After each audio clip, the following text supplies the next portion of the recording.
Oke, di video kali ini kita mau bahas materi bahasa Inggris yang sering banget muncul di UTBK. Tapi sebelum masuk ke videonya, subscribe dulu channel Bimbel SG ya, karena di channel ini banyak banget informasi mengenai jalur masuk PTN. Udah? Udah subscribe? Oke, kita langsung masuk ke videonya. Kita masuk ke yang pertama, yaitu topik, atau kita mencari topik bacaan. Yang paling sering banget muncul di soal-soal UTBK adalah teman-teman diminta untuk mencari topik sebuah paragraf atau topik sebuah teks gitu ya.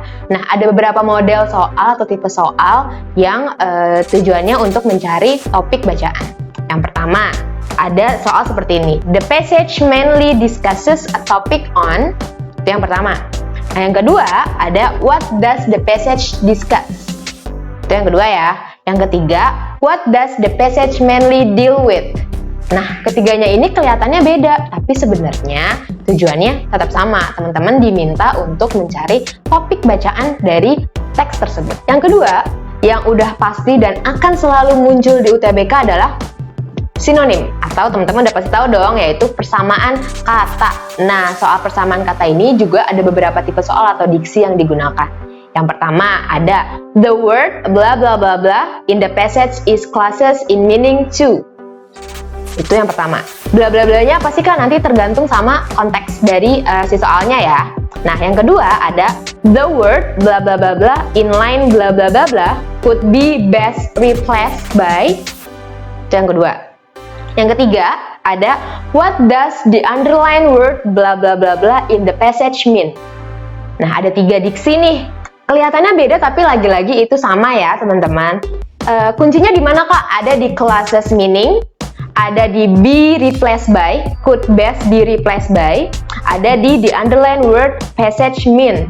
Nah, dari situ tuh artinya sama semua teman-teman mencari persamaan kata. Yang pertama ada which paragraph of the passage states bla bla bla bla, tanda tanya. Lagi-lagi bla bla blanya ini nanti konteksnya ya, aku kasih contoh deh. Nih, which paragraph of the passage states the possibility of failure in the family life of workaholic people.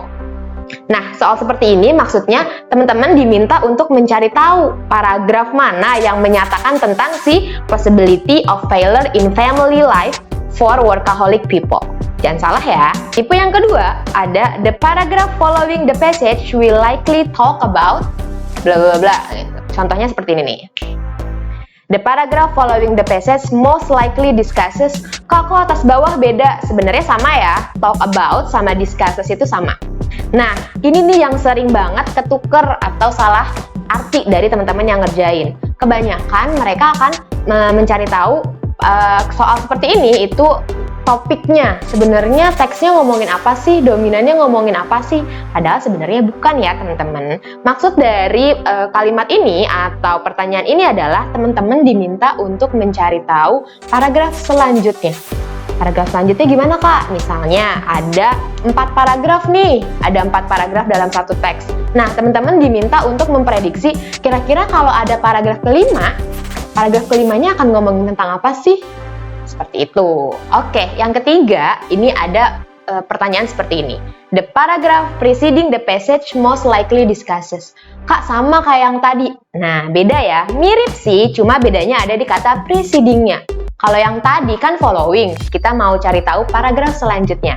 Kalau yang preceding ini, teman-teman diminta untuk mencari paragraf sebelumnya. Paragraf sebelumnya gimana kak? Maksudnya, misalnya ya, tadi ada 4 paragraf nih. Ada paragraf 1, 2, 3, 4. Kalau pertanyaannya seperti ini, teman-teman diminta untuk mencari paragraf 0. Artinya, paragraf yang ada di atas paragraf 1. Seperti itu, jangan sampai ketuker ya lagi-lagi. Oke, yang keempat adalah mencari makna tersirat. Biasanya pertanyaan ini pilihannya itu nggak gamblang ya, nggak gamblang ada di teksnya. Contoh dari pertanyaannya seperti apa kak? Seperti ini. From this passage, we can imply that. Nah, imply-nya itu kan artinya tersirat ya. Jadi teman-teman diminta untuk mencari makna tersirat. Maksudnya tuh apa sih? Gitu. Yang kelima ada paraphrase. Teman-teman diminta untuk menentukan kalimat yang memiliki makna sama. Biasanya tipe soalnya akan seperti ini. Yang pertama ada which of the following is the restatement of the sentence bla bla bla bla. Nah, contoh yang ada di soal akan seperti ini ya. Nah, which of the following is the statement, the restatement of the sentence, some species have had to modify their single style in paragraph 5. Nah, teman-teman diminta untuk fokus dulu nih di paragraf kelima, di kalimat tersebut. Jadi nggak usah kemana-mana nih lihatnya, karena teksnya banyak gitu kan. Diminta untuk mencari kalau diungkapkan kembali kalimatnya, hasilnya akan seperti apa. Nah, tipe soal yang kedua, masih di paraphrase, itu ada yang seperti ini. Which of the following best restate the underlined sentence in paragraph bla bla bla bla. Nah, kita kasih contoh soal yang real ya, seperti ini. Which of the following best restate the underlined sentence in paragraph 3. Lagi-lagi teman-teman sekarang fokusnya ada dua, di paragraf ketiga dan kalimat yang digaris bawahi saja. Fokusnya di situ, kita cari yang punya makna sama, itu yang mana?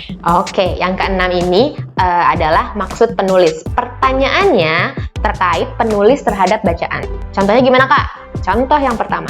Ini ada, we can assume that the author of the passage bla bla bla bla. Biasanya ciri khasnya adalah kata assume, ada kata assume di situ. Atau contoh atau model pertanyaan lain, Kak, ada yang kedua. The author assumes that bla bla bla bla gitu ya. Misalnya seperti itu. Nah, dua tipe contoh ini nih maksudnya sama. Kita diminta untuk mencari asumsi penulis. Biasanya kalimatnya itu sudah diparafrasekan lagi-lagi. Jadi kita harus mencari makna yang mirip dalam bacaan. Gimana? Seru banget kan? Bermanfaat banget kan materinya? Sekarang buruan teman-teman catat, terus teman-teman bikin resumenya. Dan jangan lupa buat gabung bareng di Bimbel SG, karena kita bakal diskusi materi sebaran UTBK buat bahasa Inggris lebih banyak dan lebih seru. Sampai jumpa di materi lainnya. Bye-bye!